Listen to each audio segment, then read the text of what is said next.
नमस्कार दोस्तों, मेरा नाम कपिल सिक्का है। स्वागत है आपका स्टडी आई के एजुकेशन प्लेटफॉर्म में। आज इस सीरीज में हम बात करने जा रहे हैं कि हरियाणा ने जो रिसेंटली लैंड लॉज को ट्वीक किया है, कुछ चेंजेस किए हैं, उसको क्यों क्रिटिसाइज किया जा रहा है। इनफैक्ट ऑपोजिशन ये कह रही है कि हरियाणा ने जो लैंड लॉज में चेंजेस किए हैं उसकी वजह से वो laws anti farmer and pro crony capitalist हो गए हैं। तो जानेंगे इस वीडियो में कि एग्जैक्टली क्या ये चेंजेस है हरियाणा गवर्नमेंट की तरफ से और क्यों इसको प्रो क्रोनी कैपिटलिज्म कैपिटलिस्ट कहा जा रहा है। जैसे कि हम जानते हैं कि लैंड एक काफ़ी इंपॉर्टेंट फिनोमिना है, लैंड एक काफ़ी इंपॉर्टेंट एस्पेक्ट है किसी के भी डेवलपमेंट का। और ऐसे में अगर जहाँ पे भारत में अगर हम बात करें स्पेसिफिकली हरियाणा की, जो अभी भी एक प्रीडोमिनेंटली एग्रीकल्चर कम्युनिटी है, वहाँ पे अगर लैंड एक्विजिशन लॉज को काफ़ी ज़्यादा रिलैक्स कर दिया जाए या फिर एंटी फार्मर बना दिया जाए, तो इससे जो सोशो इकोनॉमिक डेवलपमेंट है देश का, वो रुक सकता है। तो जानेंगे इस वीडियो में एग्जैक्टली क्या चेंजेस किए गए हैं और उसको क्यों क्रिटिसाइज किया जा रहा है। राजस्थान जुडिशरी की अगर आप प्रिपरेशन कर रहे हैं तो उसके कोर्सेज हमारे पास अवेलेबल हैं। ये कोर्सेज प्रीलिम्स मेंस दोनों को ध्यान में रखते हुए डिज़ाइन किए गए हैं। इसके अलावा बाकी जुडिशरी एग्जाम्स के भी कोर्सेज आप हमारे यहाँ से परचेज कर सकते हैं। इसके लिंक डिस्क्रिप्शन बॉक्स में दिए हुए हैं। स्टडी आईक्यू पे आप विभिन्न माध्यमों से हमसे जुड़ सकते हैं। मेरे जितने भी वीडियोस आते हैं इन सब की पीडीएफ में टेलीग्राम चैनल @कपिल लाइव से आप डाउनलोड कर सकते हैं। साथ ही साथ आप मुझे @कपिल सिक्का ट्विटर हैंडल पे भी फॉलो कर सकते हैं। तो सबसे पहले बात करते हैं कि हरियाणा असेंबली ने पास किया है right to fair compensation and transparency in land acquisition rehabilitation resettlement Haryana amendment bill 2021। ये पूरा नाम है इस एक्ट का। देखो, गवर्नमेंट का ये कहना है कि इससे हम एक्सपेडाइट कर रहे हैं डेवलपमेंट को, प्रोजेक्ट्स जो हैं वो बेटर हो जाएंगे। लैंड एक्विजिशन ईजी हो जाने से जल्दी डेवलपमेंट होगा, लोगों को जॉब्स मिलेंगी, अपॉर्चुनिटीज़ क्रिएट होंगी। और साथ ही साथ जो लैंड एक्विजिशन का प्रोसेस है वो काफ़ी सिंप्लीफाई हो जाएगा। इसी के साथ साथ जो चेंजेस किए गए हैं वो ये है कि अगर कोई भी लैंड पब्लिक प्राइवेट पार्टनरशिप के चलते बाय की जा रही है या फिर उस प्रोजेक्ट के चलते एक्वायर की जा रही है, तो उसको एग्जेम्प्ट कैटेगरी में रखा जाएगा। एग्जेम्प्ट कैटेगरी से मतलब है कि सोशल इम्पैक्ट असेसमेंट उसका नहीं होगा, साथ ही साथ लैंड ओनर से कोई कंसेंट लेने की ज़रूरत नहीं है। अच्छा, अगर मैं आपको बताऊं, सेंट्रल लैंड एक्विजिशन एक्ट 2013 जो है, जो 2013 में पास किया गया था, उसमें लैंड एक्विजिशन को काफ़ी टफ बना दिया गया था। यानी अगर कोई भी एग्रीकल्चर लैंड को या फिर कोई भी ऐसी लैंड को आपको एक्वायर करना है, तो उसके लिए आपको उस लैंड का सोशल इम्पैक्ट असेसमेंट कराना होगा। लैंड ओनर्स का लगभग 70% लैंड ओनर्स का कंसेंट जो है वो नेसेसरी है। तो यहाँ पे हरियाणा गवर्नमेंट ने इन स्ट्रिंजेंट नॉर्म्स को आप कहेंगे डाइल्यूट कर दिया है, यानी ईजी कर दिया है लैंड एक्विजिशन को। और यही कहना है कांग्रेस का वहाँ पे, ऑपोजिशन का, कि ये जो एक्ट है या फिर जो अमेंडमेंट्स हैं ये एंटी फार्मर है एंड प्रो क्रोनी कैपिटलिस्ट है। आपको याद होगा 2014 में भी नरेंद्र मोदी गवर्नमेंट इस तरह का एक सेंट्रल लॉ लाने की कोशिश कर रही थी, जिसमें जो अमेंड जो सेंट्रल लैंड एक्ट था 2013 का, उसे डाइल्यूट करने की कोशिश की गई थी। क्योंकि उस टाइम पे राज्यसभा में मेजॉरिटी नहीं थी, तो बीजेपी ने ये कह दिया था कि जितने भी बीजेपी स्टेट्स हैं, जो भी बीजेपी अलाइज हैं, वो अपने अपने लॉज को चेंज कर लें, क्योंकि अब हम सेंट्रल लेवल पे चेंज नहीं कर पा रहे। जैसे कि आपको पता है कि स्टेट गवर्नमेंट लैंड एक्विजिशन के लॉज बना सकती है, क्योंकि लैंड जो है वो एक स्टेट सब्जेक्ट है। अब उसके बाद से, जब से 2014 में गवर्नमेंट ने ट्राई किया है और वो फेल हुई है, उसके बाद से हर स्टेट, लगभग काफ़ी स्टेट्स जो हैं वो लैंड एक्विजिशन लॉज को चेंज करने या रिलैक्स करने की कोशिश कर रहे हैं। सबसे पहली चीज़ जो सारे स्टेट्स परेशान है वो है सोशल इम्पैक्ट असेसमेंट के फिनोमिनन से। अब सोशल इम्पैक्ट असेसमेंट में क्या होता है, कभी भी लैंड एक्वायर करनी होती है तो उससे पहले हज़ार्ड असेसमेंट करना होता है, रिस्क असेसमेंट करना होता है, जॉब्स इंश्योर करनी होती है, इकोनॉमिक असेसमेंट करना होता है, कल्चरल इम्पैक्ट लैंड एक्विजिशन का क्या होगा, एनवायरमेंटल इम्पैक्ट क्या होगा, ये सारी चीज़ें करनी पड़ती है। इसके चलते हरियाणा गवर्नमेंट ने इस एसआईए को एग्जेम्प्ट कर दिया है, और साथ ही साथ लैंड ओनर्स की कंसेंट को भी यहाँ पे एग्जेम्प्ट करने की बात की जा रही है। इनफैक्ट ये भी कहा जा रहा है कि ऐसा कोई भी प्रोजेक्ट है जो नेशनल सिक्योरिटी डिफेंस का है, रूरल इंफ्रास्ट्रक्चर का है, इलेक्ट्रिफिकेशन का है, अफोर्डेबल हाउसिंग का है, पुअर रिहैबिलिटेशन का है, या फिर लैंड एक्विजिशन कर की जा रही है किसी डिस्प्लेस्ड कम्युनिटी को रीस्टैब्लिश रिहैबिलिटेट करने के लिए, साथ ही साथ इंडस्ट्रियल कॉरिडोर स्टैब्लिश करनी है, साथ ही साथ अगर आप देखेंगे हेल्थ एजुकेशन के लिए कुछ भी डेवलप करना है, तो ये सारी चीज़ें जो हैं, या फिर मेट्रो रैपिड रेल बनानी है, ये सारी चीज़ें जो हैं वो एग्जेम्प्ट लिस्ट में रखी जाएंगी। अब अगर हम बात करें सेंट्रल एक्ट की, सेंट्रल एक्ट 2014 के क्या क्या नॉर्म्स थे, उसमें ये कहा जाता है कि अगर आपको पीपीपी प्रोजेक्ट के लिए भी कोई लैंड एक्वायर करनी है, तो 70% जो उस एरिया की पॉपुलेशन है, वहाँ से आपको कंसेंट लेना काफ़ी नेसेसरी है। अब ऑपोजिशन ये कह रही है कि गवर्नमेंट यहाँ पे इस तरह के चेंजेस लेके आ रही है।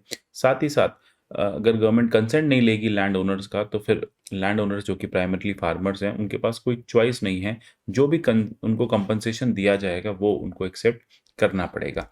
इनफैक्ट अगर आप देखेंगे सेंट्रल एक्ट 2013 का ये कहता है कि इरिगेटेड और कल्टिवेबल लैंड, मतलब ऐसी लैंड जहाँ पे फार्मिंग हो रही है, उसको एक्वायर नहीं किया जाएगा बिना ओनर की कंसेंट के। और हरियाणा गवर्नमेंट ने इसको भी डाइल्यूट कर दिया है और कहा है कि चाहे वो एग्रीकल्चर लैंड है या नॉन एग्रीकल्चर लैंड है, वहाँ पे अब आपको कंसेंट लेने की ज़रूरत नहीं है। चलिए, बिना कंसेंट के आपने लैंड एक्वायर कर भी ली, तो लेकिन इसके बाद एक बड़ी प्रॉब्लम आ जाती है कि कंपनसेशन कितना दिया जाएगा। टेक्निकली स्पीकिंग अगर आप 2013 का लैंड एक्विजिशन एक्ट देखेंगे तो उसमें कहा जाता है कि लगभग 4 टाइम मार्केट प्राइस का कंपनसेशन दिया जाएगा। लेकिन यहाँ पे हरियाणा गवर्नमेंट ने सारी पावर दे दी है कलेक्टर के पास।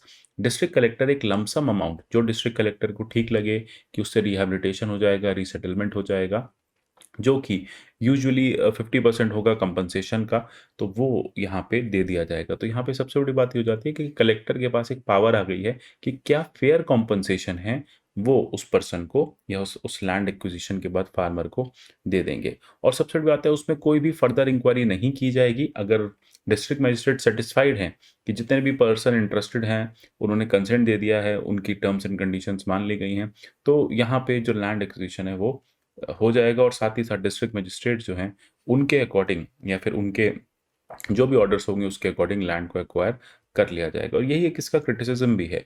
सबसे बड़ी बात यहाँ पे इसमें देखा गया है कि जो टेनेंट्स हैं, जो पुअर पर्सन्स हैं, जिन पे नॉन प्रोप्राइटरी राइट्स हैं लैंड के, यानी जो लैंड पे एज अ शेयर क्रॉपर काम कर रहे हैं, उनको क्या मिलेगा? उनको यहाँ पे कुछ भी नहीं मिलेगा, क्योंकि उनके हाथ से ज़मीन भी चली जाएगी और उनकी जॉब्स जो हैं, जो एग्रीकल्चर जॉब्स हैं, वो भी चली जाएंगी। साथ ही साथ अगर कोई फीमेल हेयर्स हैं, कोई भी ऐसी अनरिकॉर्डेड लैंड है जिसका कोई रिकॉर्ड अवेलेबल नहीं है, को-शेयरर्स हैं जिसका कोई रिकॉर्ड अवेलेबल नहीं है, उन सब के लिए भी ये जो लॉज़ हैं, ये जो नया अमेंडमेंट है, ये काफ़ी ज़्यादा डेट्रीमेंटल है, क्योंकि उनको कोई भी राइट यहाँ पे नहीं मिलेगा, उनके राइट्स की बात यहाँ पे नहीं की गई है। तो ये एक बड़ी बात हो जाती है कि यहाँ पे गवर्नमेंट जो है, वो ऑलरेडी लैंडलेस लोगों को फर्दर उस लैंड के बेनिफिट से बाहर कर रही है। सबसे बड़ी बात यहाँ पे ये है कि जब भी कोई लैंड एक्विजिशन होता है, वहाँ पे 48 घंटे का आपको नोटिस, प्रायर नोटिस देना ज़रूरी है ऑक्यूपेंट्स को। इस नए प्रोविज़न में, इस नए बिल में एक नया प्रोविज़न डाला गया है जिसमें 48 घंटे वाला जो क्लॉज़ है, ये भी हटा दिया गया है। जैसे ही डिस्ट्रिक्ट मजिस्ट्रेट ऑर्डर दे, फ़ौरन लैंड जो है वो एक्वायर कर ली जाएगी। और जो भी पर्सन उस लैंड को यूज़ कर रहे हैं, जो उस लैंड के ओनर्स हैं, उन्हें उस लैंड को इमीडिएटली वैकेट करना पड़ेगा। ये कहा जाता है काफ़ी एक्सट्रीमली ड्रैकोनियन है और आर्बिट्ररी है। इनफैक्ट जिनकी ज़मीन है, उनको ज़मीन से बाहर फेंक दिया जाएगा, बिना किसी रिड्रेसल के, बिना किसी ग्रीवांस सुने। सबसे बड़ी बात है यहाँ पे, अगर कोई भी पर्सन को इमीडिएटली एविक्ट किया जाता है, तो सेंट्रल लैंड एक्ट जो है 2013 का, वो कहता है कि मॉनेटरी कंपनसेशन के साथ-साथ आप एक अलग से ज़मीन का भी प्रबंध उनको करके दो। इस नए अमेंडमेंट में ये चीज़ भी हटा दी गई है। लेकिन गवर्नमेंट से पूछा गया कि क्या ये एंटी फार्मर नहीं है? तो गवर्नमेंट कह रहे हैं कि ऐसा बिल्कुल भी नहीं है। ये एक एप्रीहेंशन है कि लैंड जो है कॉर्पोरेट्स के पास जाएगी। इस अमेंडमेंट से जो भी लैंड एक्वायर होगी, वो पब्लिक सेक्टर प्रोजेक्ट्स के लिए ही यूज़ की जाएगी। जैसे मेट्रो बनाना है, रोड्स बनाना है, हाईवेज़ बनाना है, इसको प्राइवेट लोगों को नहीं दिया जाएगा। और साथ ही साथ जो भी लैंड है, वो गवर्नमेंट के पास ही रहेगी। अगर हम सीएम की बात करें, तो सीएम ने भी यही कहा है कि कंपनसेशन को कम नहीं किया जाएगा, कंपनसेशन वैसे ही होगा जैसे सेंट्रल एक्ट में दिया हुआ है। यहाँ पे बस यही है कि जो कंसेंट वाला फंडा है कि कंसेंट नहीं ली जाएगी, तो यहाँ पे जो कंसेंट वाला क्लॉज़ है, उसको भी हम जल्द ही रिज़ॉल्व करेंगे। ऐसा गवर्नमेंट का कहना है कि वहाँ पे हम हमेशा बिना कंसेंट के लैंड एक्विजिशन नहीं करेंगे। इनफैक्ट जितने भी लीनियर प्रोजेक्ट्स हैं, जैसे रेलवे, मेट्रो की बात करें, जहाँ पे भी गवर्नमेंट को लैंड की ज़रूरत है, वहाँ पे तो बिना कंसेंट के ही एक्विजिशन होगा। जब हम बात करें स्कूल्स की, जहाँ पे हमें लगता है कि स्कूल्स की लोकेशन चेंज की जा सकती है, तो वहाँ पे हम उस लोकेशन को चेंज कर देंगे। लेकिन जब हम बात करेंगे मेट्रो रेल प्रोजेक्ट्स की, तो वहाँ पे कंपनसेशन नेसेसरी, वहाँ पे एक्विजिशन जो है वो नेसेसरी हो जाता है। तो इसके अकॉर्डिंग ही आप यहाँ पे एक्विजिशन कर पाएंगे। सबसे बड़ी बात है कि जितने भी पब्लिक इंपॉर्टेंस के प्रोजेक्ट्स हैं, सिर्फ उन्हीं को इस बिल में ऐड किया गया है। कोई भी प्राइवेट एक्विजिशन इस बिल के थ्रू नहीं कराया जाएगा। तो यहाँ पे गवर्नमेंट कह रही है कि हम ऐसा बिल्कुल भी नहीं करेंगे कि जिससे कि लैंडलेस लोग हैं या फिर जिनको जिनको कंपनसेशन मिलना है, उनको प्रॉपर कंपनसेशन ना मिले, जितनी भी लैंड एक्वायर की जाएँगी वो ड्यू डिलिजेंस के साथ ही की जाएँगी। इनफैक्ट आप देखेंगे, जैसा मैंने आपको अभी स्टार्टिंग में बताया कि सिर्फ़ इस सेंट्रल एक्ट को अमेंड करने वाली हरियाणा ऐसी स्टेट नहीं है, इसके पहले भी 16 और स्टेट्स कर चुकी हैं। बहुत सारे स्टेट्स के जो अमेंडमेंट्स हैं वो कोर्ट्स में चैलेंज्ड हैं, इसलिए अभी तक कई जगह पे ये लैंड एक्विजिशन के जो अमेंडमेंट्स हैं नहीं एप्लीकेबल हो पाए। एक बार ये भी देख लेते हैं कि 2013 का लैंड एक्विजिशन एक्ट कहता क्या है। देखो, 2013 का लैंड एक्विजिशन एक्ट काफ़ी अच्छा एक्ट माना जाता था। उसमें कहा जाता है कि अगर किसी से भी लैंड एक्वायर करनी है गवर्नमेंट को, तो 70% जो लैंड ओनर्स है, जब तक उनका कंसेंट नहीं होगा पीपीपी प्रोजेक्ट के लिए या फिर प्राइवेट प्रोजेक्ट के लिए 80% लोगों का कंसेंट नहीं होगा, सरकार लैंड नहीं ले सकती। बिना सोशल इम्पैक्ट असेसमेंट की रिपोर्ट आए बिना लैंड नहीं एक्वायर की जाएगी। जब बात आएगी इरिगेटेड या मल्टी क्रॉप लैंड की, तो वो भी नहीं एक्वायर की जाएगी, क्योंकि उसके बिना एग्रीकल्चर जो है, अगर आप इस तरह की लैंड्स एक्वायर करना शुरू कर देंगे तो एग्रीकल्चर काफ़ी इम्पैक्ट होगा। साथ ही साथ ये भी कहा गया कि लैंड जो है वो एक तरह से आप देखेंगे फंडामेंटल राइट जैसी ही चीज़ है, क्योंकि इससे एक लाइवलीहुड जो है वो सिटीजन्स का रहता है। तो इसलिए लैंड ऐसी बिल्कुल नहीं एक्वायर की जाएगी जहाँ पे कोई भी पर्सन उसी लैंड पे डिपेंडेंट है, उसके पास कोई और अर्निंग का सोर्स नहीं है। सबसे बड़ी बात है, पब्लिक इंटरेस्ट में सोशल इम्पैक्ट असेसमेंट किया जाएगा। जितने लोगों से लैंड ली जाएगी उनका रिहैबिलिटेशन किया जाएगा। साथ ही साथ अगर उन लोगों को लैंड एक्विजिशन में कोई इश्यूज़ हैं, तो उसके लिए एक डिस्प्यूट सेटलमेंट बॉडी जो है डिस्ट्रिक्ट जज के अंडर सेट की जाएगी और फाइनली उसके जजमेंट के अकॉर्डिंग ही काम चलेगा। अगर कोई लैंड 5 साल तक यूज़ नहीं की गई है एक्विजिशन के बाद, अभी प्रोजेक्ट स्टार्ट नहीं हुआ है, तो 5 साल के बाद वो लैंड वापस लौटा दी जाएगी। साथ ही साथ कंपनसेशन की बात करें तो मार्केट रेट वेरी करते रहते हैं, इसलिए अगर रूरल एरिया में है तो 4 टाइम्स मार्केट रेट देना होगा, अर्बन एरिया में है तो 2 टाइम मार्केट रेट देना होगा। अगर आप आर्टिज़न, स्मॉल ट्रेडर्स, फिशरमैन से लैंड एक्वायर कर रहे हैं, तो साथ ही साथ उनको एक वन टाइम पेमेंट भी देना पड़ेगा, चाहे वो लैंड ओन करे या ना करे। मतलब बात ये है कि कोई पर्सन शेयर क्रॉपर है, तो उसे भी उस लैंड के एक्विजिशन का कुछ कॉस्ट मिलेगा। सबसे बड़ी बात है, जिनकी भी लैंड एक्वायर की जाएगी, उनका रिहैबिलिटेशन और रीसेटलमेंट किया जाएगा। लेट अस से उस लैंड पे कोई भी इंडस्ट्री या फैक्ट्री लगाई जा रही है, तो उस लैंड ओनर की फैमिली से एक पर्सन को वहाँ पे जॉब दी जाएगी।